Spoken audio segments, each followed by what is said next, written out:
중국의 제품에 의해서 더 많이 잠식당한 미국 제품을 생산하는 지역이 있을 거 아니에요. 그 지역일수록 이쪽 공화당으로 넘어가는 게 훨씬 더 심하더라. 그래서 트럼프 전 대통령은 중국을 향해서 그렇게 십자포화를 쏘아댔구나. 그렇게 네. 하시면 이해가 되고요.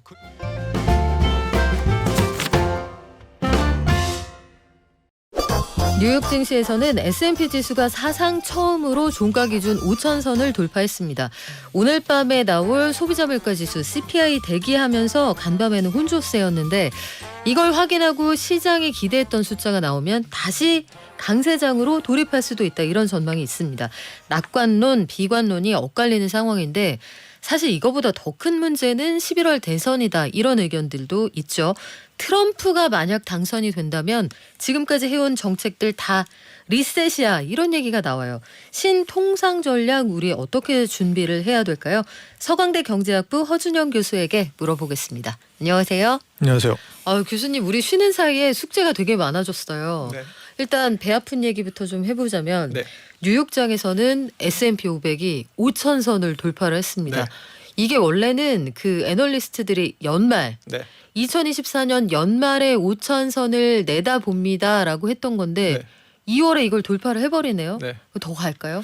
저는 뭐 더 갈 수도 있을 거라고 보고요. 뭐 유일하게 좀 걱정되는 부분은 밸류에이션. 그러니까 올해 들어서 세 지수 모두 5% 넘게 상승을 했는데 그러면 그게 이제 지나치게 좀 빨리 상승한 게 너무 선반영된 거 아니냐? 뭐 이런 거 정도 있을 수 있는데 최근에 뭐 IMF랑 OECD에서 나온 경제 전망 보면 미국이 작년 말에 전망하기로는 올해 한 1.5% 정도 성장할 거로 봤는데 그거 성장률 전망치를 최근에 다 2.1%로 올렸잖아요. 그럼 결국은 미국 경제가 이 고금리, 이 금리 인상을 버티고 이걸 이겨내고 앞으로 전진하는구나의 느낌이죠. 뭐 그게 매크로 팩터는 좋아 보이고 AI 등등을 비롯한 지금 미국의 산업 쪽에서도 계속해서 좋은 소식이 들리고 있으니까 그런 것들이 결국은 미국을 지탱하게 해주는 게 아닌가 생각합니다. 근데 그 AI가 다 알겠거든요. 일단 생산성을 비약적으로 발전시키고 네.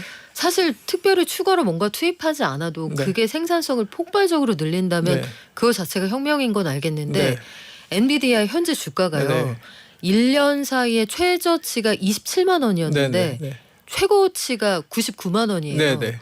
아니 이 정도로 달리면은 조정 받을 때도 되지 않았나, 이런 생각이 계속 드는데 계속 올라간단 말이죠. 저는 뭐 AI라는 게 지금은 어떻게 되고 있냐면 모든 산업군에 갖다 붙고 있잖아요. AI가 뭐 더하기 AI, 뭐 헬스케어 더하기 AI, 뭐 더하기 AI 다 그렇죠. 가고 있잖아요. 굉장히 범용 기술이 되고 있잖아요. 그러니까 여기다가 엔비디아가 갖고 있는 이 독점적 반도체 시장에, 특히 AI 반도체 시장에서의 독점적 지위라는 게 결국은 이것을 만든 게 아닌가. 방향성도 그쪽인데 이거 누가 해? 그러면 대부분 엔비디아에서 하고 있어. 현재는 물론 이것 때문에 이제 샘 알트먼이 전 세계 돌아다니면서 돈도 모아 펀드레이징도 하고 네. 그래서 우리만의 AI 생태계를 반도체부터 구축해 보겠다 하는데 그것도 단시간에 될 것은 아니니까 당분간은 엔비디아 믿고 가자로 볼 수도 있는 거죠. 진짜 그것도 현실 가능성이 있는지 한번 의견을 듣고 싶어요. 9,000조 원을 모아서 네. 엔비디아하고 AMD가 뭐 한 8대2로 나눠서 하고 있는 그거 우리가 재구성해볼게 이러잖아요. 이게 진짜 실현 가능성이 있을까요? 샘 알트먼이라면 저는 할 수 있지 않을까 생각이 드는데요. 네. 그러니까 세상에서 두 번째로 저는 굉장히 확장성이 큰 종류의 사람이라고 생각해요. 첫 번째는 누구예요? 첫 번째 운 좋은 사람이죠. 역시 운치의 기사입니까? 네. 두 번째는 실행력과 그 상상력을 갖춘 사람. 뭐 저는 그리고 그 사람이 이제까지 했던 것에서 충분히 자기의 퍼포먼스를 보여줬다고 생각하기 때문에 뭐 지나친 낙관론도 금물이지만 뭐 중장기적 방향, 시간이 얼마 걸릴지 모르겠지만 그쪽 방향으로 갈 것이다. 그리고 어느 정도는 일어날 것이다라는 것에 뭐 결국은 우리가 그렇게 믿는 것이 좀 더 합리적이지 않을까 생각합니다. 하긴 그러네요. 샘 알트먼이 그 회사 떠난다고 했을 때 수조 원의 주가가 움직이고 네. MS가 최대 주주였으니까. 네. 자, 그래요. 그런데 미국 경제는 이렇게 배부른 이야기가 계속 나옵니다. 네. 연휴에도 부러웠는데 지난해 12월 소비자 물가 지수 CPI 상승률이 전월비 기준으로 0.3에서 0.2로 네. 소폭 하향 네, 조정이 네. 됐어요. 인플레이션이 잡히고 있다. 우리 좀 안심해도 됩니까? 확실히 이거는 그런 것 같아요. 그러니까 보니까 저희가 올해 연준의 금리 인하가 있다면 두 가지의 종류의 인하가 있을 거라고 생각했는데, 첫 번째는 미국의 경기가 생각보다 조금 안 좋게 흘러가서 연준이 경기 대응을 하는 측면의 금리 인하를 생각했던 거고, 두 번째로는 인플레이션이 연준이 생각하는 대로 잘 내려가서 연준이 금리 인하 할 거다. 근데 지금 이제 전반 쪽에 대한 얘기는 별로 없어지고요. 점점 이제 후반 쪽에 대한 얘기, 후자에 대한 얘기가 설득력을 얻고 있는 것 같습니다. 그런 측면에서 이제 연준이 생각한 인플레이션 타겟 잘 청취자분들도 아시다시피 2%인데, 지금 미국은 이제 CPI 기준으로 보면 12월에 3.4까지 내려왔고, 1월에 지금 저희 클리블랜드 연은에서 발표하는 그 전망치가 있거든요. 그 1월 좀 나오기 전에 미리 예측을 좀 하는 게 있는데, 이게 2.94가 나오거든요. 그럼 2%대 아까 말씀하신 대로 추정호 기자랑 말씀하신 대로 네. 들어올 것 같기도 하고, 그리고 이게 PC라고 하는 이제 연준이 보는 물가지수가 이제 개인 소비지출 물가지수라는 게 있잖아요. 이게 1월 예측치가 지금 2.16까지 나오고 있는 상황이어서 네. 사실은 생각보다는 인플레이션이 굉장히 잘 잡히고 있다. 플러스 인플레이션 얘기할 때 저희가 최근에 또 하는 얘기 중에 중요한 부분이 하나는 저희 그 임대료입니다. 건물 임대료나 아파트 임대료 같은 렌트비를 보면 요게 가장 최근에는 좀 떨어지다가 최근 들어 약간 다시 올라가고 있는 것 같습니다만, 예전 자료 좀 덜 떨어진 자료까지 다 해서 합산을 하기 때문에 상대적으로 인플레이션을 조금 과대평가할 가능성이 있다라는 부분까지 감안해서 보면 인플레이션이 조금 떨어지고 있는 것은 확실히 연준의 계획대로 되어가는 것 같다로 보는 게 옳지 않을까 싶습니다. 통계라는 건 어쨌든 후행하니까, 그 현재를 반영한 게 아니라 지난 걸 반영하니까 오늘 밤 10시 반에 1월 CPI가 나오잖아요. 이게 말씀하신 것처럼 2.9로 시장이 잔뜩 기대를 하고 있는데, 여기에 부합하는 숫자가 나올까요?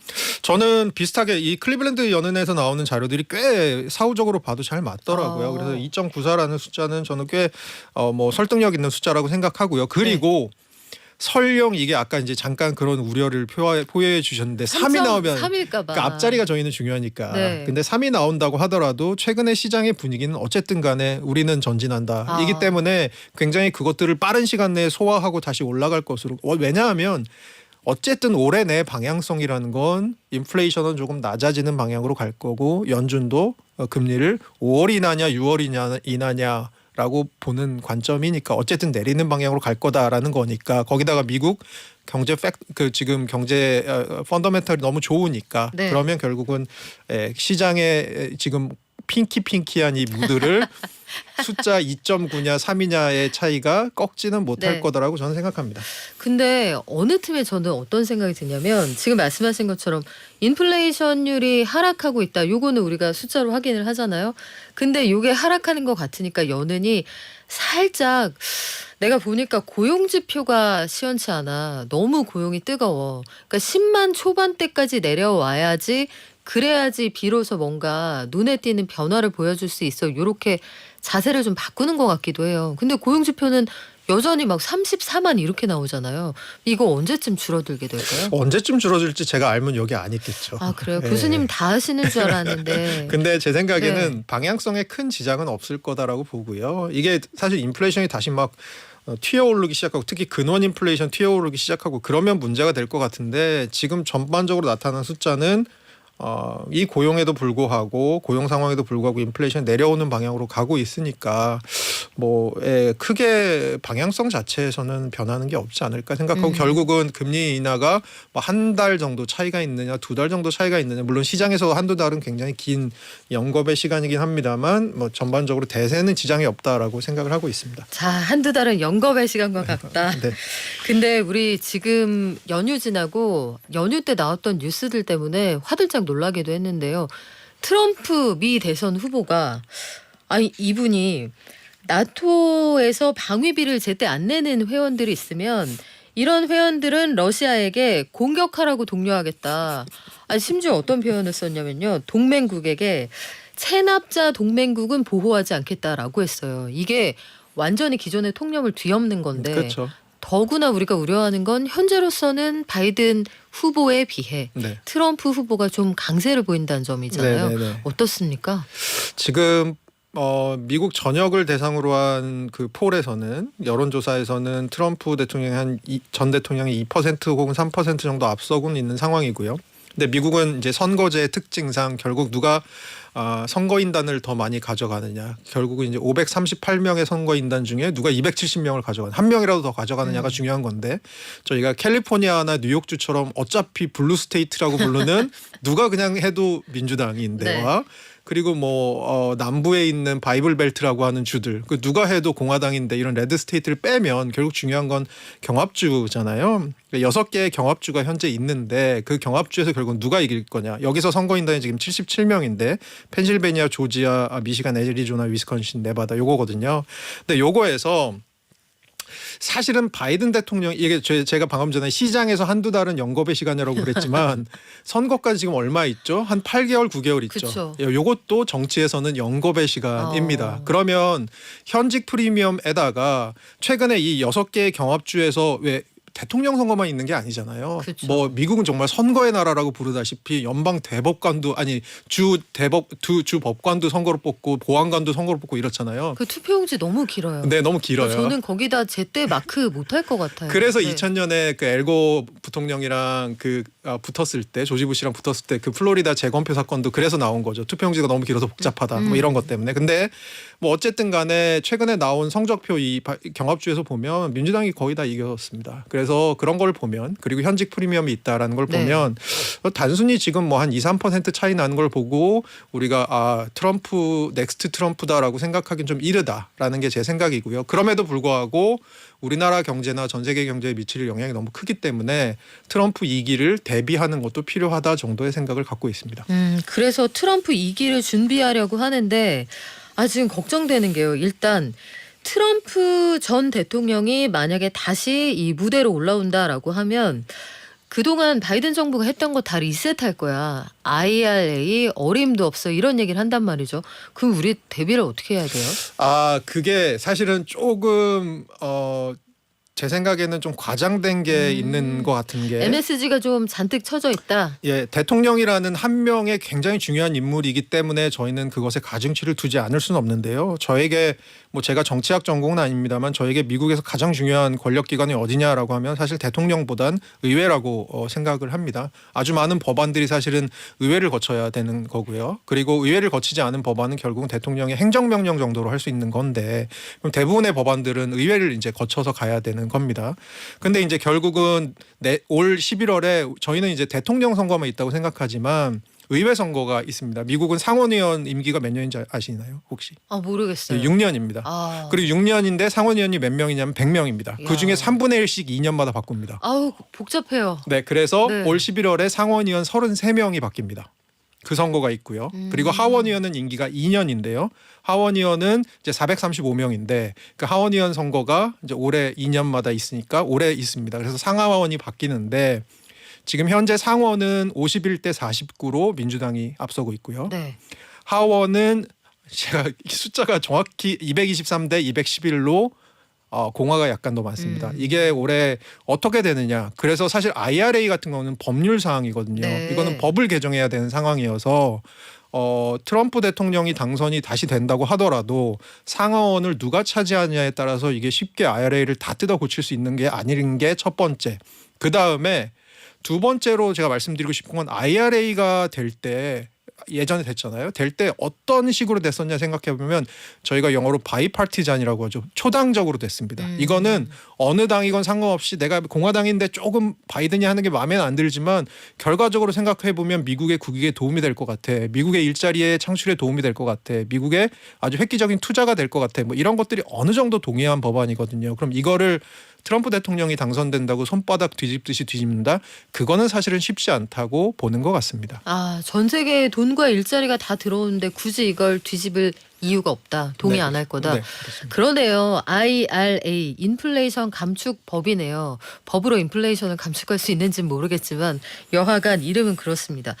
근데 교수님 저는 미국 사람들의 심리가 잘 오묘하다 싶은 게 트럼프 대통령은 사실 전직 대통령 중에 머그샷을 그러니까 이 범죄자들이 찍는 거잖아요. 이름표 들고 앞으로 좌우로 한 번씩 찍는데 그것까지 찍었는데도 이렇게 높은 지지율이 나오는 이유가 심지어 머그샷 찍고 그거 가지고 머그컵까지 만들어서 팔았잖아요. 이런 인기의 비결은 뭘까요? 뭐 에피소드 먼저 말씀드리면 가장 최근에 뉴욕 법원이 트럼프를 이제 기소했습니다. 뭐 명예훼손죄 같은 걸로 기소를 했는데 그래서 그 기소된 죄목에 대해서 배상금을 거의 우리나라 돈으로 1,000억 정도 그 피해자한테 주라는 이런 판결이 나와서 트럼프가 항소한 사건이 있는데요. 네. 그날 당일날 트럼프 펀드레이징이 정치 자금이 네. 그전 6개월만큼이 하루치에 들어왔습니다. 이거는 뭐냐? 야, 그러니까 사실은 트럼프 전 대통령이 뭐 범죄자의 뭐 예를 들어서 범죄에 연루된 게 다 알아. 우리 다 아는데 근데 한두 가지가 아니잖아요. 한두 가지가 아닌 거 심지어 아는데 성추행도 근데 있고. 이제 문제는 뭐냐 네. 하면 미국의 대통령에 나갈 수 있는 딱 3가지 조건 아세요? 뭘까요? 3가지 조건은 첫째, 네. 태어날 때부터 미국 시티즌이어야 되고요. 아. 부모가 미국 시티즌이거나 본인이 미국 영토에서 태어났거나. 둘째, 35살 이상이거나. 셋째로 최근 14년간 미국에 거주하면 누구나 미국 대통령에서 출마할 수 있습니다. 그런데 와. 트럼프 대통령이 그렇게 많이 기소가 됐어도 이 3가지에 저촉되는 건 아무것도 없거든요. 그러네요. 근데 심지어 옥중 출마를 했던 예전에 대통령 후보도 있습니다. 실제로. 뭐 금고나 뭐 이상의 뭐 처해지면 안 된다 이런 게 없네요. 없습니다. 제가 말씀드린 3가지 조건만 위배되지 않으면 3가지 조건만 만족하면 미국 대통령이 누구나 나갈 수 있거든요. 그래서 트럼프를 사실은 막을 수 있는 어떤 뭐 법률적으로 이 사람이 대통령을 못 나오게 할 방법은 없고요. 그리고 미국 유권자들 보면 사실은 제가 좀 미국의 유권자 중에 좀 주목하는 인구 집단이 있습니다. 네. 대학 졸업장 없는 백인들. 요게 전반적으로 줄어드는 인구 집단이긴 하거든요. 왜냐하면 교육 수준이 미국도 높아지고 그러니까 네. 대학 졸업하지 않은 백인들이 줄기는 해요. 그런데 이게 1950년에 전체 유권자의 88%였습니다. 굉장하네요. 이게 줄고 네. 줄어서 2020년 대선 때 바이든 트럼프 대선 때 한 40에서 44%까지 줄어들긴 했었습니다. 여전히 많은데요. 그래도. 여전히 많고 경합주에서는 이들이 굉장히 강력한 어떤 캐스팅 보트가 되는 거죠. 그런데 이들이 결국은 과거에 생각해 보면 저희 블루 칼라 그래서 네. 일하시는 분들 그런 분들이 어느 당을 지지했나 생각해 보면 어느 당이었을까요? 생각해 보면 민주당 성향이 많았거든요. 근데 그게 뒤집어진 게 2000년 대선부터입니다. 트럼프가 처음 죄송합니다. 조지 부시가 처음 아들 부시가 처음 네. 나왔을 때 요때부터 그 대학 졸업장이 없는 백인들이 공화당을 더 지지하기 시작했고요. 심지어 힐러리 클린턴이랑 트럼프랑 붙었던 2016년 대선에서는 그러니까 백인들 중에 대학 졸업장 없는 백인들이 공화당 후보를 지지한 게 무려 한 40% 정도 차이가 났습니다. 그 왜 그래요? 왜 그러냐면 그때는 조금 추세가 첫째는 이들이 점점 공화당을 지지하게 된 추세. 그 이유는 제가 좀 이따 말씀드리고 싶고요. 그리고 두 번째로는 힐러리 클린턴이라는 후보가 여성이고 굉장히 엘리트고 이런 거에 대한 반감이 아무래도 특히 남성 백인 지지자들한테 있었을 것 같아서 호감도가 낮았군요. 호감도가 낮은 부분이 네. 있었는데 근데 이제 반대로 그러면 바이든 대통령이랑 트럼프랑 붙었던 2020년은 남자 대 남자고 백인 남자 대 백인 남자니까 그때는 이 마진이 한 20% 25%까지 다시 줄긴 했지만 결국은 여전히 아주 많은 대다수의 대학 학력이 없는 백인들은 공화당을 지지한다. 요게 이제 첫 번째 변화예요. 이런 인구학적인 변화가 그럼 왜 생겼느냐? 가장 크게 보는 경제적인 이유는 이제 중국, 세계화 그리고 기술 진보 이런 것들을 통해서 일자리가 점점 이런 분들이 갈 일자리들이 없어진 게 큰데 제가 아까 2000년이 처음 요게 지형이 변했다고 네. 그랬잖아요. 무슨 일이 있었느냐? 1994년에 미국이 나프타에 가입합니다. 그래서 캐나다, 미국, 멕시코 합니다. 요때부터 이제 무역이 열리기 시작했어요. 거기다가 2001년에 무슨 일이 결정적으로 있냐? 중국이 WTO에 가입합니다. 그래서 2013년에 되게 굉장히 유명한 경제학 논문이 하나 나오는데요. 제목이 차이나 쇼크입니다. 그래서 그 논문에서 실제로 연구를 해보니까 중국의 제품에 의해서 더 많이 잠식당한 미국 제품을 생산하는 지역이 있을 거 아니에요. 그 지역일수록 이쪽 공화당으로 넘어가는 게 훨씬 더 심하더라. 그래서 트럼프 전 대통령은 중국을 향해서 그렇게 십자포화를 쏘아댔구나. 그렇게 네. 하시면 이해가 되고요. 그리고 나서 민주당이 또 했던 정책 중에 뭐냐. 친환경 같은 거 많이 하잖아요.